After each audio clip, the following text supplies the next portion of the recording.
Diabetes అంటే sugar వచ్చింది అనగానే ఇక్కడ నుంచి రైస్ మానే అంటారు. అదే బీపీ వచ్చింది అనగానే ఉప్పు తగ్గించేసేయండి అంటారు. అంటే ఇవి కామన్గా అందరూ చేస్తున్న పనులు.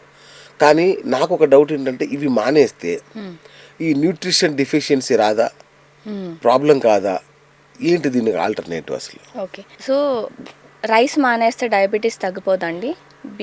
ఉప్పు మానేసినంత మాత్రాన మీకు బీపీఎం తగ్గిపోదు. అదేంటండి? రైస్ అంటే రైస్ వల్లే షుగర్ వచ్చేసిందా అంటే అది కరెక్ట్ కాదు, అందరికీ కరెక్ట్ కాదు. ఓకే. మీరు ఎప్పుడు రైస్ ఒంటరిగా అయితే తినరు కదా, రైస్తో పాటు అన్నీ నంచుకుంటారు. సో ఇక్కడ ప్రాబ్లం ఏంటంటే మీరు రైస్ ఎలా తింటున్నారు, అది ప్రాబ్లం.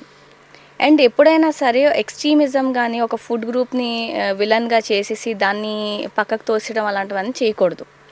మీకు పట్టం లేదు, మీకు ఖచ్చితంగా రైస్ చిన్నప్పుడు మీకు పెరిగేలా చూపిస్తుంది అంటే మీకు అది కొంచెం వర్తించవచ్చు, కానీ అందరు రైస్ మానేసే అవసరం అయితే లేదు. సో ఇప్పుడు నేను ఇంకొక ట్రెండ్ ఏం చూస్తున్నానంటే యూట్యూబ్లో కానీ ఇలా పైన అడ్వైజర్స్ చూసేస్తున్నారు. ఎలా అంటే ఎవరో ఒకరు చేసే వీడియోస్ 4-3 వీడియోస్ చూసేసి వాళ్ళు ఏదో రాసిన పుస్తకాలు చదివేసి వీళ్ళుగా నిర్ధారించుకొని ఓహో రైస్ ఒక విలను బీపీ తగ్గించేయాలని వీళ్ళుగానే వీళ్ళు మార్పులు చేర్పులు చేసేసుకుంటున్నారు. రైస్ అన్నది విలన్ కాదండి. నాట్ ఆల్ టైప్స్ ఆఫ్ రైస్లో కూడా వెరైటీ ఉంది. మీరు సింగిల్ పాలిష్డ్ రైస్ దాన్ని ఫైబర్ లేకుండా తింటే మాత్రం అది కొంచెం షుగర్ స్పైక్ ఎక్కువ ఇస్తుంది. కానీ ఎవరు రైస్ ఊరికనే అన్నం మెతుకులు ఎవడు తిండు, దాంతోపాటు కూరలు కానీ పప్పులు కానీ మాంసం కానీ ఏదో కానీ నడుచుకుంటావు. సో ఇప్పుడు ఇక్కడ ప్రాబ్లం ఏంటి, రైస్ కాదు, మీ ప్లేట్లో ఉన్న పక్కన ఉన్న మిగతావి. సో ఇంత రైస్ తినేసి ఏదో ఊరగాయ నంచుకున్నట్లు ఇంత కూరలు తింటే మరి అక్కడ షుగర్ ఎలాగైనా పెరుగుతుంది. సో రైస్ని కల్ప్రిట్ చేయడం కాదు, రైసే కాదు, ఈ రైస్ ప్లేస్లో ఇంత వీట్ కానీ ఇంత జవార్ కానీ ఇంత మిల్లెట్స్ తిన్నా మీకు పెరుగుతుంది. ఇంకొక ట్రెండ్ నేను చాలా బాగా అంటే నా క్లయింట్స్ రీకాల్ చెప్పేటప్పుడు నా ఎక్స్పీరియన్స్ చెప్తున్నానండి.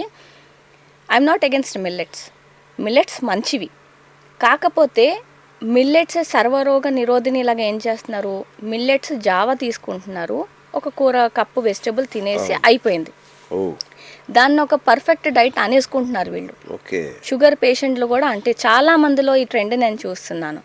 అంటే మిల్లెట్ జావ తీసుకోవడం వల్ల ఖచ్చితంగా మీకు కార్బ్ ఇంటేక్ అన్నది తగ్గింది, ఫైబర్ యాడ్ అయినందుకు మీరు వెయిట్ లాస్ అయితే అవుతారు, కానీ మీల్ అన్నది ఫుల్గా కాదు, అది కంపోజ్డ్ కాదు. ఎందుకంటే మీరు మిల్లెట్ తీసుకున్నారు, ఒకవైపు వెజిటబుల్ కర్రీ తీసుకున్నారు, ప్రోటీన్ యాడే చేయలేదు కదా, ప్రోటీన్ మిస్సింగ్ ఉంది. ఇంకా కొంతమంది అయితే అంటే ఇలా 4-3 వీడియోలు చూసేసి వాళ్ళతో ఇన్స్పైర్ అయిపోయి పచ్చి వెజిటేబుల్స్ అనేసి ఆయిల్ లేకుండా, when I ask them oil ఎందుకు వేయటం లేదండి అంటే ఆల్రెడీ కొవ్వు ఉంది కదండి మనకు ఆయిల్ ఎందుకన్న ఎక్స్ప్లెనేషన్ వాళ్ళగానే. సో నేను ప్రేక్షకులకి ఇచ్చే సలహా ఏంటంటే మీరు ఎవరినైనా చూసి ఇన్స్పైర్ అయితే మాత్రం వాళ్ళని కన్సల్ట్ చేయండి, డైరెక్ట్గా వాళ్ళతో మాట్లాడండి, వాళ్ళ వీడియోస్ చూసి ఇన్స్పైర్ అవడం కాదు. మేడం మోడీ గారు చెప్తున్నారు ఆయిల్ తగ్గించండి, తక్కువ తాగండి, తినకండి ఆయిల్, నో ఆయిల్, లో ఆయిల్, ఇట్లాంటి ఉద్యమాలు నడుస్తున్నాయి బయట. ఆయిల్ తక్కువ తినండి అని చెప్పుంటారు సార్, తినకండి అని చెప్పుంటారు కదా. అవునవును, తక్కువ తినమన్నారు, కరెక్ట్ తినకూడదు, ఎంత తినాలో అంతే తినాలి. చాలా మంది ఆయిల్ లేకుండా వండుకుంటున్నారు, అవును, అంటే బాయిల్డ్ వెజిటేబుల్స్ లాగా ఒకప్పుడు చేసేవాళ్ళు, ఇప్పుడు కూడా అదే ట్రెండ్. అంటే మిల్లెట్స్ నేను క్లయింట్స్కి చూసిన ఎయిర్ ఫ్రైయర్స్ వచ్చాయి కదా మేడం. అవును, సో ఆయిల్ అవసరం పడట్లా చాలా వాటిలో. అవునండి, ఇది చాలా ఇంపార్టెంట్ పాయింట్, అందుకే నేను చెప్పదలుచుకుంటున్నాను. ఒకటి మిల్లెట్ ట్రెండ్, మిల్లెట్ జావ తాగేస్తున్నారు, వెయిట్ లూస్ అయిపోయాం అనుకుంటున్నారు, మిగతా పోషకాలు ఎవడిస్తాడు? ఫైబర్ ఒకటి ఉంది, కార్బ్ తగ్గించేస్తారు, మిగతా పోషకాలు ఎవరిస్తారు? అవి కూడా మీరు అందజేయాలి కదా. అండ్ ఇంకోటి మిల్లెట్ ఒక కర్రీ, మంచిగా కర్రీ తీసుకుంటున్నారు, బాగానే తీసుకుంటున్నారు, మరి తక్కువ ఇంకా 2 కప్పుల దాకా మంచిదే, అదొక హెల్దీ డైట్ అనేసుకుంటున్నారు. కొంతమంది దాంట్లో ఆయిల్ కూడా వేసుకోవటం లేదు, పచ్చివి తింటున్నారు, పచ్చివి బెండకాయ కూడా పచ్చిగా తినే వాళ్ళు ఉన్నారు. అసలు నాకైతే మైండ్ బ్లోయింగ్ అనిపించింది. బెండకాయ పచ్చిగా ఎలా తింటున్నారు, అసలు తినలేం కదా. పోనీ బెండకాయ విరిపి దాని వాటర్ అన్నది నానబెట్టి నెక్స్ట్ డే తాగేస్తారు, వాటర్ తాగుతారు, అది దాని అదొకటి ఉంది. పర్పస్ వేరండి. అచ్చా ఆ అచ్చా, ఓకే పర్పస్ వేరు. అది ఓకే కొంచెం మోషన్ ఫ్రీగా పాస్ అవడానికి, ఓకే ఓకే కాన్స్టిపేషన్ వాళ్ళలో అది హెల్ప్ చేస్తుంది. ఓకే. కానీ పచ్చిగా బెండకాయ, పచ్చి వెజిటేబుల్స్ అంటే వండుకొని తినేవి కూడా పచ్చిగా తింటున్నారు. ప్రకృతి అలాగే సొరకాయలు, ఇచ్చింది కదా, నేను దోసకాయలు. అలాగే తింటా అంటున్నారండి. ప్రకృతి అలాగే ఇచ్చింది, నేను అలాగే తింటాను అంటున్నారు. ప్రకృతి ప్లాంట్కి ఇచ్చిందండి, మీకు కాదు. ఓకే, అంటే అది క్యారెట్ తింటాంగా పచ్చిగా తినొచ్చు అట్లా. కొన్ని తినొచ్చు, కొన్ని ఓకే. వాటిని ఇప్పుడు బ్రింజాల్ ఉందండి, పచ్చిగా తింటారు ఎవరైనా, కష్టం. దాన్ని వండుకోవాలి. అవును. దానికి సైన్స్ కూడా చెప్తాను నేను, ఎందుకు వండుకోవాలి, ఎందుకు ఫ్యాట్ ఇంపార్టెంట్ అన్నది. రైట్. సో ఇక్కడ మీరు ఏదో ఫ్యాట్ తగ్గించాలని మీరు ఫ్యాట్ లేకుండా వండుకున్నా అక్కడ ఏమవుతుందంటే కొన్ని ఫ్యాట్ సాల్యుబుల్ విటమిన్స్ ఉంటాయి. ఆ వెజిటేబుల్స్లో కానీ మీరు వండుకునే పదార్థంలో ఫ్యాట్ సాల్యుబుల్ వైటమిన్స్ ఓకే. ఉంటాయి. అవి ఎలా అందుబాటులోకి వస్తాయి బాడీకి? దానికి ఎగ్జాంపుల్గా చెప్పాలంటే మీరు ఇక్కడి నుంచి వేరే చోటకి వెళ్ళాలి, మీకు ఒక వెహికల్ ఏదో ఒకటి కావాలి, సమ్ ట్రాన్స్పోర్ట్ కావాలి. సో ఆ ఫ్యాట్ సాల్యుబుల్ వైటమిన్స్కి ఫ్యాట్ అన్నది వెహికల్ లాంటిది. ఆ వెహికల్ ప్రొవైడ్ చేయనప్పుడు తన పని అది అక్కడికి వెళ్ళి ఆ కెమికల్ రియాక్షన్లో పాల్గొనలేదు. ఓకే. సో ఇప్పుడు మీరు వండుకునే వెజిటేబుల్స్లో red colour, orange colour vegetables ఉంటాయి. అందులో బీటా క్యారోటిన్ ఉంది. ఆ బీటా క్యారోటిన్ కాస్త వైటమిన్ ఏ కింద మారుతుంది. మీరు ఇక్కడ అసలు ఫ్యాటే ఇవ్వలేదు. సో ఆ బీటా క్యారోటిన్ ఏగా మారినా మీరు ఫ్యాట్ ఇవ్వనందువల్ల వైటమిన్ ఏ ఎలా పనిచేస్తుంది? Vitamin A is a fat soluble vitamin. Okay.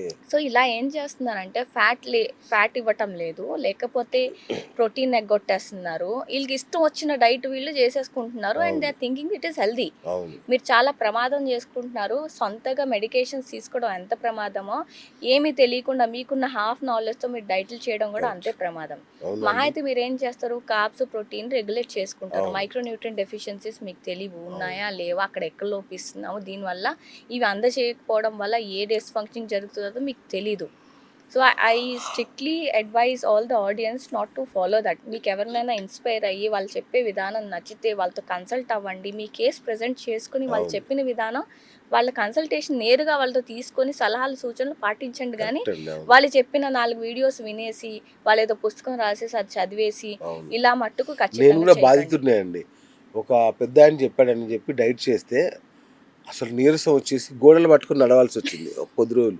ఇదేంటి ఇట్లా అయిపోతుంది ఏంటని చెప్పి నా వల్ల కాదని చెప్పి మళ్ళీ తినడం స్టార్ట్ చేశా. తర్వాత ఇంకొక ఆయన చెప్పాడు నో కార్బ్స్ అన్నాడు. మొత్తం కార్బ్స్ తీసేస్తే మళ్ళీ అదే ప్రాబ్లం, నీరసం, తలదిరగడం. అమ్మో ఇట్లా బాగలేదు. మళ్ళీ చూస్తే లో కార్బ్స్ అని ఒక ఆయన చెప్పాడు, కొంచెం తీసుకోండి అని. మొత్తం తీసుకోకుండా బాగోదు, కొన్ని తీసుకోండి అని. అంటే అసలు మార్కెట్లో ఇంతమంది దేవుళ్ళు అడ్వైజర్లు, అంటే వాళ్ళు ఏది తెస్తే వాళ్ళకి చెప్పేస్తున్నారు. సో అందుకే ఒక న్యూట్రిషనిస్ట్ని సంప్రదించి మాత్రమే డైట్ చేయాలన్నది మీరు చెప్పిన మాట మాత్రం కరెక్ట్ మ్యామ్. ట్రూ అండి.